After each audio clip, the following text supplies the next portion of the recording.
فاتحہ۔ بسم اللہ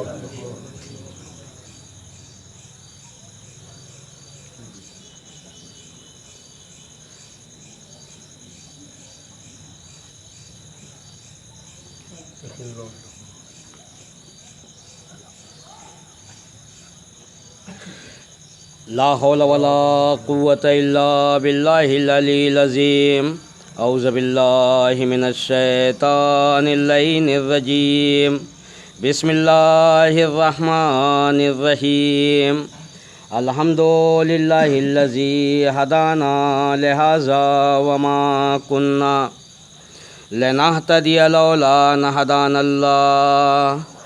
لقد جاءت رسل ربنا بالحق والصلاة والسلام وتحیۃ والاکرام علی سید اسلم ما فی الوجود سر اللہ فی کل موجود نقطۃ دائرۃ الوجود وصاحب الحمد والمقام المحمود مولانا و مولا الثقلین جد الحسن والحسین ابی القاسم محمد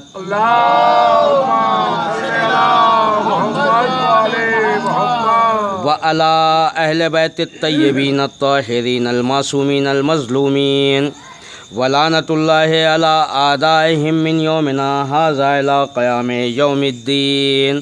اما بعد فقد قال اللہ تعالی و تبارک فی کتابہ الکریم وہو اصدق الصادقین وقولہ الحق۔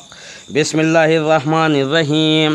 تبارک الذی نزل الفرقان علی عبدہ لیکون للعالمین نذیرا۔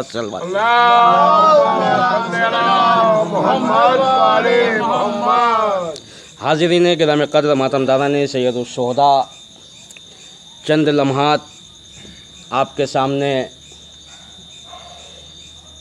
گفتگو کرنی ہے کہ خلاق کائنات نے اپنی کتاب قرآن مجید میں فرمایا کہ تبارک الذی نزل الفرقان علی عبدہ لیکون للعالمین نذیرا، کہ محترم مکرم اور بابرکت ہے وہ ذات کہ جس نے اپنے عبد پہ فرقان نازل کیا اور اس کو عالمین کے لیے نذیر بنایا۔ قرآن مجید میں ہر خشک و تر کا مسئلہ موجود ہے، اور اس قرآن مجید کی عظمت یہ ہے کہ ان کنتم فی ریب مما نزلنا علی عبدنا فاتوا بسورۃ من مثلہ۔ یہاں ارشاد ہوا ہے کفار مکہ، دشمن دین و اسلام و نبوت، تمہیں اس قرآن کے بارے میں شک ہے جو ہم نے اپنے عبد پہ نازل کیا اور تم سمجھ رہے ہو کہ کلام بشر ہے۔ عزیزان محترم، اللہ نے تو قرآن مجید میں بتا دیا کہ ہر خشک و تر کا مسئلہ اس قرآن مجید میں موجود ہے۔ اب عزیزان محترم، سوال یہ ہے کہ یہ جو آج کورونا چیخ رہے ہیں، چلا رہے ہیں، عذاب ہے، تو عزیزان محترم اللہ نے قرآن مجید میں یہ بھی بتایا کہ عذاب سے کس طریقے سے بچا جاتا ہے نا۔ قرآن مجید میں اللہ نے اس کا تذکرہ کیا ہے کہ ہر عذاب سے بچا جا سکتا ہے۔ اب عزیزان محترم اللہ نے قرآن مجید میں کہا کہ اے نوح کشتی بناؤ۔ جناب نوح کشتی بناتے رہے، کشتی تیار ہوئی، لوگوں پہ عذاب آیا، لیکن جو کشتی میں سوار ہو گئے وہ بچ گئے۔ پیغمبر اسلام نے بھی فرمایا ان الحسین مصباح الہدی و سفینۃ النجات۔ حسین ایسا چراغ ہے جو حسین کے آستانے میں جمع ہو گیا وہ نجات پا گیا۔ صلوات پڑھیے بر محمد و آل محمد۔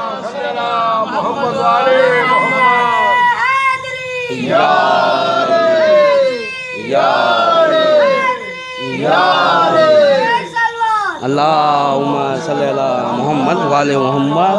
تو عزیزان محترم اللہ نے ہر خشک و تر کا مسئلہ اس قرآن مجید میں رکھا ہے، اور ارشاد فرمایا کہ افلا یتدبرون القرآن، تم قرآن میں غور کرو، قرآن میں تدبر کرو۔ کہا کہ ہم نے ہر خشک و تر کا مسئلہ اس قرآن مجید میں سمو دیا ہے، لیکن یہ قرآن ہے قرآن صامت، یہ آپ کو بول کے نہیں بتائے گا، اگر آپ کو قرآن سمجھنا ہے، قرآن میں ہر خوشکوتر ڈھونڈنا ہے، تو آپ کو در اہل بیت سے منسلک ہونا پڑے گا۔ اور جب در اہل بیت سے منسلک ہو جائیں گے تو پیغمبر اسلام کی یہ حدیث کہ حسین ایک ایسا چراغ ہیں جو ان پہ سوار ہو گیا وہ کامیاب ہو گیا، اور جو کشتی پہ سوار نہ ہوگا وہ طوفان نوح میں جس طریقے سے جناب نوح کا بیٹا بھی ڈوب گیا اسی طریقے سے پوری امت ڈوب جائے گی۔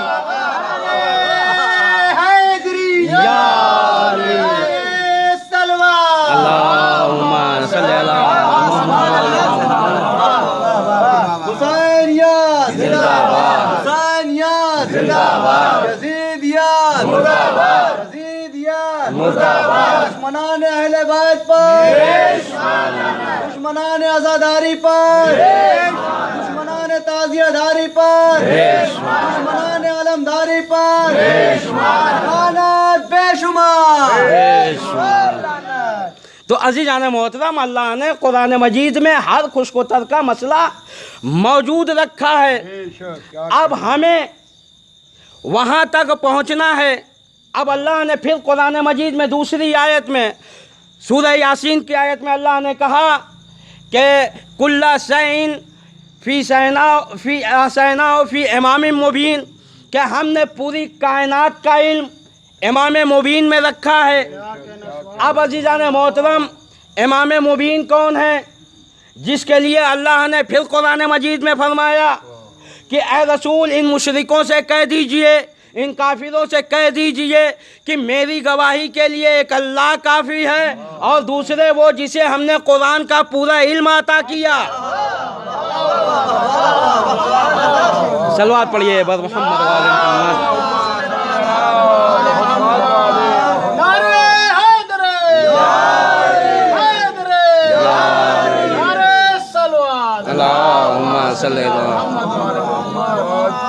اب عزیزان محترم یہاں تک آ گئے تو ایک بات اور بھی عرض کرتا چلوں کہ میرے مولا سے کسی نے پوچھا کہ مولا آپ کی نظر میں سب سے زیادہ آپ کی فضیلت کیا ہے؟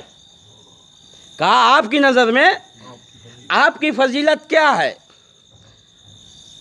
اب عزیزان محترم جس کی ایک فضیلت ہو وہ بیان کر دے کہ بھائی دعوت ذوالعشیرہ میں میں نے رسول کا نائب بنا،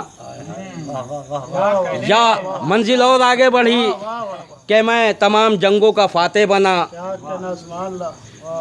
منزل اور آگے بڑھی ہجرت کے بستر پہ میں نے سو کے اللہ کی مسجد خریدی۔ یعنی جس کی ایک فضیلت ہو وہ بیان کرے، اور جو امام مبین ہے جس کے لیے اللہ نے کہا کہ جسے ہم نے کتاب کا پورا علم عطا کیا، اور جو خود منبر پہ یہ بیٹھ کے کہہ رہا ہو کہ سلونی سلونی قبل ان تفیدونی، جو پوچھنا ہو پوچھ لو قبل اس کے کہ میں تمہارے درمیان نہ رہوں۔ کہا کہ زمین کے بارے میں پوچھنا چاہو زمین کے بارے میں پوچھ لو، آسمان کے بارے میں پوچھنا چاہو، کہا کہ زمین سے زیادہ میں آسمان کے بارے میں جانتا ہوں۔ اب جس کی اتنی فضیلت ہے وہ سوچئے کیا بتائے گا، اپنی فضیلت میں کیا بتائے گا۔ مگر جب ان سے پوچھنے والے نے پوچھا کہ مولا آپ کی نظر میں آپ کی سب سے زیادہ فضیلت کیا ہے، تو مولا کائنات نے یہی آیت پڑھی، کہا کہ میری سب سے بڑی فضیلت یہ ہے کہ اللہ نے کہا کہ رسول کی گواہی کے لیے ایک میں کافی ہوں، اور دوسرا وہ جسے ہم نے قرآن کا پورا علم عطا کیا۔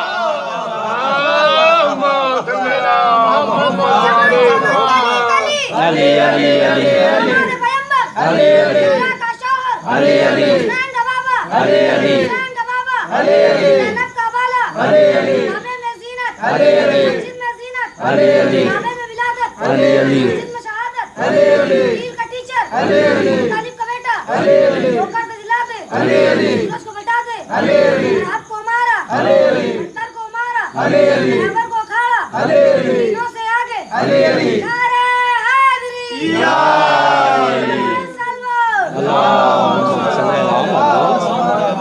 تو عزیزان محترم بہت ساری چیزیں ہیں جو ہمیں سمجھ میں نہیں آتی، لیکن میرے مولا کے لیے